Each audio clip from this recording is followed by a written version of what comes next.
our perception is our reality. That's true not only for us, but also for the expo goers. Those that are in attendance are going to perceive things about our booth, about our staff, about us, and that is going to be the reality regardless of the intent that we have in presenting an image. Now, if we put ourselves out there and have an energy level that doesn't suit the person that's approaching us, what's going to happen? They may walk away. Yeah. Actually, we're much more likely to put them off than engage them. One of the challenges is you almost have to become a master body language reader, a chameleon of sorts. And depending on who is approaching your table at any given moment, that's the person that we need to be in order to respond to the environment that they're presenting us with. If we don't meet their energy level where they're at, then the impact is going to be less than desirable. We've all seen that person walking by, kind of preoccupied, thoughtful. Now they might be glancing our way, but if we approach them with bowl you over kind of enthusiasm, hey, isn't it fun? Because we're at the playground and we're having a really good time, and they're just kind of meandering by, it can be a disconnect. And although they may very well smile politely and even indulge you in some small talk, you've already lost the opportunity because they're going to shut off. That's not intentional on our part, but being aware of the environment of the person that is approaching you is going to be a critical step in making sure that every interchange that you have with each individual at the expo is a valuable interaction. Regardless of our intent, it really is the impact that matters. It's what that person perceives as beneficial or a little off-putting that's going to make the difference. Now, that doesn't mean you can't go in with guns blazing and all your enthusiasm and be totally pumped up. It just means read your audience. Make sure that your energy level matches theirs. You have somebody meandering by and your enthusiasm can be just dialed down a notch because we know what we want to get out of this event, right? And we want to share, we want to brighten their day. But if they're not interested in having their day brightened because they know for the next 4 days they're going to be down with the flu, then there's the lost opportunity. So let's talk about perspective for a minute. Our goal at the expo is actually to become a detective. This is the meat of really generating successful leads. We need to adopt a fresh perspective, turn the table 180 degrees, rather than thinking about the exact right person walking up to your space and having a desire to work with you specifically, because that's what we would all hope to have happen. Changing our thinking to encompass every individual at the event is really the secret holder of making this a successful event. You are a secret agent. Dun, dun, dun, dun, dun, dun. And your goal is to get your approacher to confess what it is that they have a need for. Now, we are very often so busy with all of the information that we have in our heads that we want to make sure that we share, that we forget to do a quick needs assessment. And that's what's going to be able to help you become more successful in making contacts at the expo. You can accomplish getting them to reveal their goal and confess what it is that they have a need for without revealing much about yourself, your product, your organization, or any other detail that you might feel is pertinent. Too often, we're so busy trying to tell our story or delivering our perfect elevator speech with those practiced pauses that we know exactly where to say. We're so busy that we forget that we're talking to a person who walked in today having 10 years or more of experience priming them for the opportunity to interact with you today. So we've got to think about what put them in your orbit. I love that. Regardless of what comes out of your mouth, they're going to have a more memorable experience if you're looking for what their need is.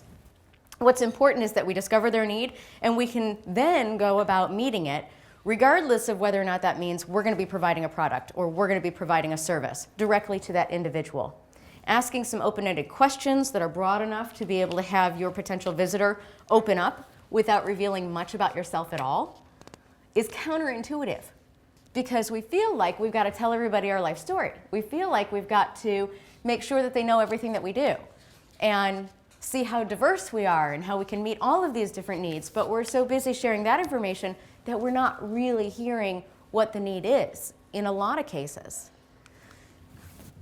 Listening is going to be much more important than even having that perfect elevator speech down, your 30-second micro commercial that you're going to do to every single person that walks up to the booth.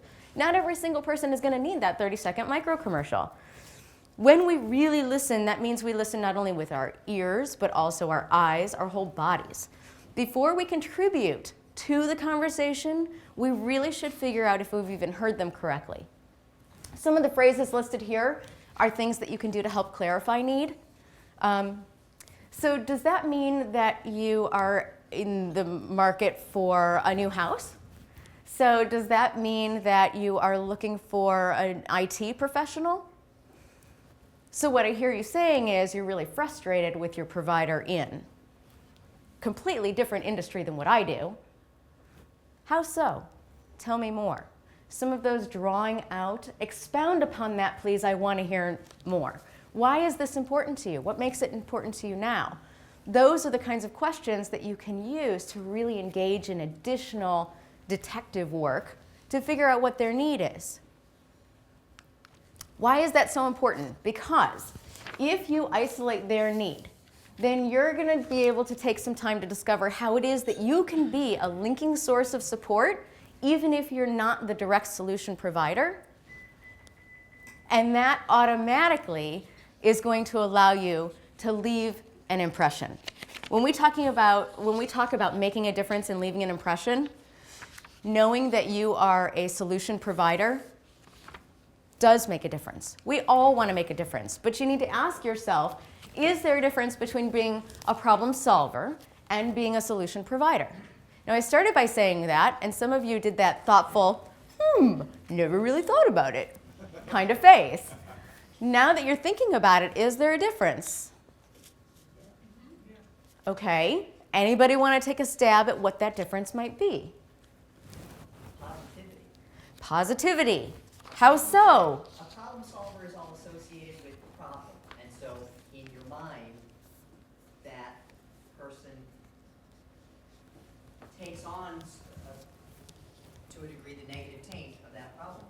A person who provides a solution is providing something positive. They're not associated with the thing that is challenging you. They are associated with the thing that is delivering you through to an easier place. Great thought. I love it. I'm going to expound upon that a little bit more. Let's take another stab. I like it. I always think of Miracle on 34th Street when Santa sends the little boy's mother to Gimbel's or whatever, the other store. And everybody's all worried about it, and then it turns out to be this incredible experience for everyone, and it brings, for everything. So that's how I think about it. What can I do to help you? Well, I can't do that, but I know this person who does. And I really like them, and I think they're a good person, and so here. Being that linker. Right. Yeah. Go ahead. Problem solver implies you're going to directly fix whatever it is that they need help with. But if you provide a solution, like you said, it could be talk to that guy and not have to be involved, but yet be that linkage for them. Excellent point. And that's actually where I was going to go with it. Just one more. What I like about what everybody said is that it's wanting to help other people without worrying about gain for yourself. Yeah. When you look at the difference between being a problem solver and a solution provider, problem solvers solve problems, yes, but that entitles them to the credit without even asking for it. Solution providers, on the other hand, solve problems, but allow others to retain credit for the solution. What that does is it empowers others. It gives them the sense that, hey, this person makes me look good. Which one are you going to continue to use? The one that makes you look good, or the one that looks good when you use them? That's the difference.